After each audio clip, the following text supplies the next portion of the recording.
नमस्कार विद्यार्थी मित्रांनो, यशाचा राजमार्गामध्ये तुमचे सहर्ष स्वागत आहे. तर तुम्हाला माहितीच आहे की आता जर बघितलं तर महाराष्ट्र शिक्षण पात्रता परीक्षा जी आहे त्याची एक्झाम डेट फिक्स झालेली आहे. म्हणजेच 10 नोव्हेंबरला एक्झाम होणार आहे.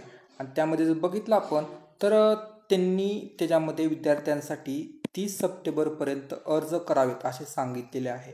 आता ज्यांनी फॉर्म भरले नाही त्यांनी भरून घ्या आणि अजून काही पेमेंट वगैरे असेल तर ते व्यवस्थित पूर्ण करून घ्या. तर ही जी एक्झाम आहे ते लिंक आहे ती जी आपण दिलेली आहे, तुम्ही डिस्क्रिप्शनमध्येही बघू शकता. TET अशी लिंक आहे आणि तुम्ही फॉर्म भरू शकता. फॉर्म भरल्यावरती तुम्ही अभ्यास करणेही गरजेचं आहे. त्यासाठीही आपण सर्व व्हिडिओ पूर्णपणे बघा, की तुम्हाला अभ्यास काय करायचा आहे हे ह्या व्हिडिओमध्ये सांगितलेले आहे. तर आता एक डिटेल वाईज आपण बघूयात व्यवस्थित की एक्झाम जी आहे ती 10 नोव्हेंबरला होणार आहे मित्रांनो. आणि जर बघितलं तर अर्ज भरण्याची तारीख जर आहे ते 9 सप्टेंबर ते 30 सप्टेंबरपर्यंत आहे. आणि प्रवेशपत्र ऑनलाईन प्रिंट करण्याची तारीख आहे 28/10, म्हणजेच 28 ऑक्टोबर ते 10 नोव्हेंबरपर्यंत आपण प्रवेश पत्र म्हणजेच आपण त्याला ॲडमिट कार्ड म्हणतो ते आपण डाउनलोड करून घेऊ शकतो. नंतर डेट म्हणजे आता एक्झामची डेट 10 तारखेला एक्झाम होणार आहे आणि सकाळी 10:30 ते 1 असा पेपर असेल आणि पेपर 2 जो आहे तो 10 तारखेलाच दुपारी 2 ते 4:30 असा असेल. लक्षात आलं मित्रांनो.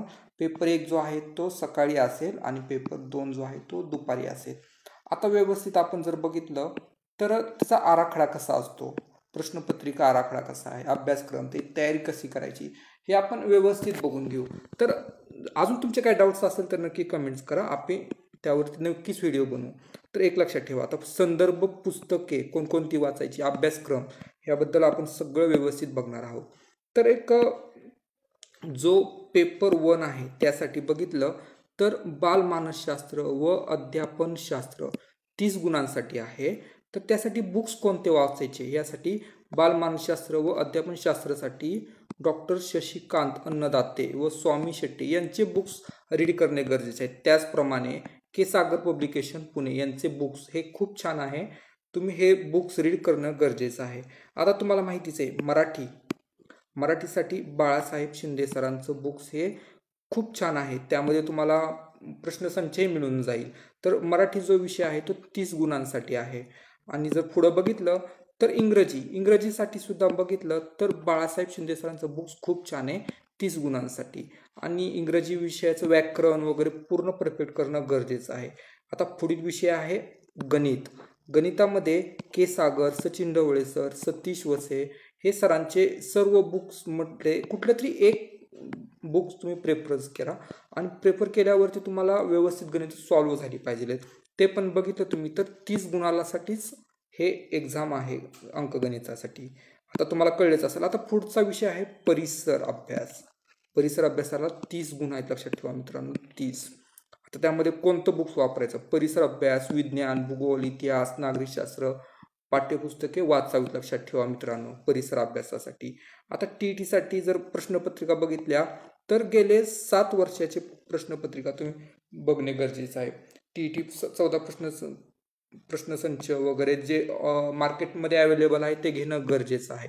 आता जर पुढं बघितलं की पेपर 2 अभ्यासक्रम, जो पेपर 1 मध्ये होता बाल मानसशास्त्र व अध्यापनशास्त्र 30 गुणांसाठी, तर त्यासाठी आपण सांगितलं होतं की शशिकांत अन्नदाते व स्वाती शेट्टी यांचं बुक आणि नंतर के पब्लिकेशन यांचं बुक. तर तुम्ही व्यवस्थित ते रीड करणं गरजेचं आहे. 30 मार्कासाठी आहे. तुम्हाला चांगले मार्क इथे मिळाले की पुढच्या विषयामध्ये जरी काही कमी जास्त झाले तर काही प्रॉब्लेम येणार नाही.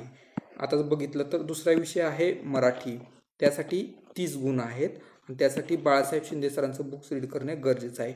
इंग्रजीसाठी सुद्धा तेच आहे, 30 गुणांसाठी बाळासाहेब शिंदे सरांचं बुक रीड करणं गरजेचं आहे. आता एक पुढं महत्त्वाचं बरं का तुमच्यासाठी सगळ्यांसाठी, IMP लक्षात ठेवा. पेपर 2 देताना ज्यांची पदवी विज्ञानमध्ये झालेली आहे त्यांनी विज्ञान व गणित विषयाकरता 60 प्रश्न सोडवावे लागतात. यासाठी तुम्ही बुक्स ते सेपरेट घेणं गरजेचं आहे. त्याचबरोबर ज्यांची पदवी कला शाखेत आहे त्यांच्यासाठी घटक म्हटलं तर सामाजिक शास्त्र, पुन्हा इतिहास, भूगोल हे विषय महत्त्वाचे आहेत आणि 60 गुणांसाठी प्रश्न विचारले जातात. आता जर पुढे बघितलं तर विज्ञान आणि गणित, आता आपण एक पेपर ज्यांनी विज्ञान शाखेमध्ये आहे त्यांनी जर घेतला तर त्यासाठी 30 प्रश्न जे आहेत ते गणितासाठी आणि विज्ञानासाठी 30 क्वेश्चन्स असणार आहेत. आणि आता जर बघितलं तर गणिताच्या 30 मार्कासाठी तुम्हाला सचिन ढवळे सरांचं बुक, सतीश वसे, सचिन ढवळे आणि के सागर सरांचं बुक तुम्हाला रीड करणं गरजेचं आहे. लक्षात ठेवा मित्रांनो, ह्या 30 मार्कासाठी. आणि आता पुढच्या 30 मार्कासाठी जर तुम्हाला बघितलं विज्ञानासाठी तुम्ही 30 मार्क आहेत तुम्हाला आणि त्यासाठी शालेय पुस्तके 5वी ते 10वी बुक्स रीड करणं गरजेचं आहे. त्याचबरोबर तुमच्याकडे अनिल कोलते सरांचं बुक्स असेल, जे मुलं MPSCला यूज करतात, ते बुक्स हे तुमच्यासाठी खूप छान ठरेल. लक्षात ठेवा, त्यासाठी तुम्ही अनिल कोलते सरांचं बुक्स तुम्ही रीड करा. आता पुढचा विषय आहे सामाजिक शास्त्र, इतिहास व भूगोल, जे आर्टमधून म्हणा किंवा जे शास्त्र म्हणजे जे कलाशास्त्रातून आलेले आहेत त्यांच्यासाठी. तर इतिहास विषयासाठी 30 गुण आहेत. त्यांनी 5वी ते 12वी शालेय पुस्तकं रीड करणं गरजेचं आहे. त्यानंतर पुन्हा रंजन कोळंबे सरांचं बुक्स हे खूप छान आहे, ते तुम्ही रीड करू शकता. आता पुढे जर बघितलं तर भूगोलासाठी 30 गुण आहेत. लक्षात ठेवा मित्रांनो, आणि त्यासाठी 5वी ते 12वी भूगोल वाचणं गरजेचं आहे. त्याचबरोबर महाराष्ट्रासाठी म्हणा किंवा भारतासाठी दीपस्तंभ पब्लिकेशनचं बुक्स रीड करणं गरजेचं आहे. आता लक्षात असू द्या, TET पेपर 2 साठी प्रश्नसंच अवेलेबल आहेत. 14 सेट आहेत प्रश्नसंचचे पेपर 2 साठी. 7 आदर्श व मागील 7 प्रश्नसंच वगैरे तुम्ही घेणं ते गरजेचं आहे मार्केटमधून. आता सगळ्यांसाठी महत्त्वाच्या सूचना लक्षात ठेवा.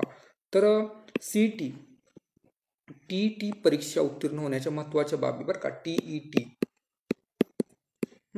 तर बेसिक संदर्भ पुस्तके वाचण्यावर जास्त भर देणार. लक्षात ठेवा. त्याचबरोबर मागील TET पेपर तुम्ही चेक करणं म्हणजे ते प्रश्न सोडवणं गरजेचं आहे. पेपर 2च्या मागील प्रश्नपत्रिकांसाठी बघितलं तर अभ्यासाची स्ट्रॅटेजी तयार करणे हे गरजेचं आहे. TET परीक्षेत 90+ गुण मिळवण्याच्या हेतूने प्रामाणिकपणे अभ्यास करणे गरजेचं आहे. वेळेचा अपव्यय करणाऱ्या सर्व बाबी दूर राहावे. लक्षात ठेवा, सर्व बाबींपासून दूर राहायचं. टाइमपास अजिबात होऊ द्यायचा नाही मित्रांनो. आता जर पुढे बघितलं अजून तर बालमानसशास्त्र विषयाचा विषय चांगला समजून घेतल्यास व वस्तुनिष्ठ प्रश्न सोडवण्याचा सराव केल्यास दोन्ही पेपरमध्ये अधिक गुण मिळवता येतात. मी तुम्हाला मगाशी सांगितले की बालमानसशास्त्र विषयामध्ये खूप छान मार्क मिळतात, ते तुम्ही मिळवा नक्कीच. आणि तुम्ही यासाठी घटकनिहाय संदर्भ पुस्तके वाचावीत. लक्षात ठेवा, प्रत्येक घटकावर तुम्ही संदर्भ पुस्तके वाचावीत. त्याचबरोबर आता एक महत्त्वाचा पॉईंट आहे, इतिहास, भूगोल, विज्ञान, गणित या विषयाची 5वी ते 10वी पर्यंत सर्व पाठ्यपुस्तके वाचावीत मित्रांनो. आणि शक्य असल्यास नोट्स काढा, महत्त्वाचं आहे मित्रांनो, नोट्स काढा. पाठ्यपुस्तकातील महत्त्वाच्या मुद्द्यांना अंडरलाईन करा आणि त्यानंतर प्रश्नपत्रिका निर्धारित वेळेत सोडवण्याचा सराव करा. म्हणजे तुम्ही टाइम लावून ॲक्युरेट प्रश्नपत्रिका सोडवायचा प्रयत्न करा आणि किती मार्क पडतायत वगैरे ते व्यवस्थित तुम्ही चेक करा आणि त्यामध्ये अजून काय सुधारणा करायची हे तुम्ही व्यवस्थित करून घ्या. परीक्षेला सकारात्मक दृष्टीने जर बघितलं तर TET पास होणारच तुम्ही. लक्षात ठेवा, या आत्मविश्वासाने तुम्ही सामोरे जा. आणि जर अजून तुमचे काय डाऊट्स वगैरे असतील तर आम्हाला नक्की कळवा, आम्ही नक्कीच ते तुमच्यापर्यंत पोहोचवू. धन्यवाद मित्रांनो.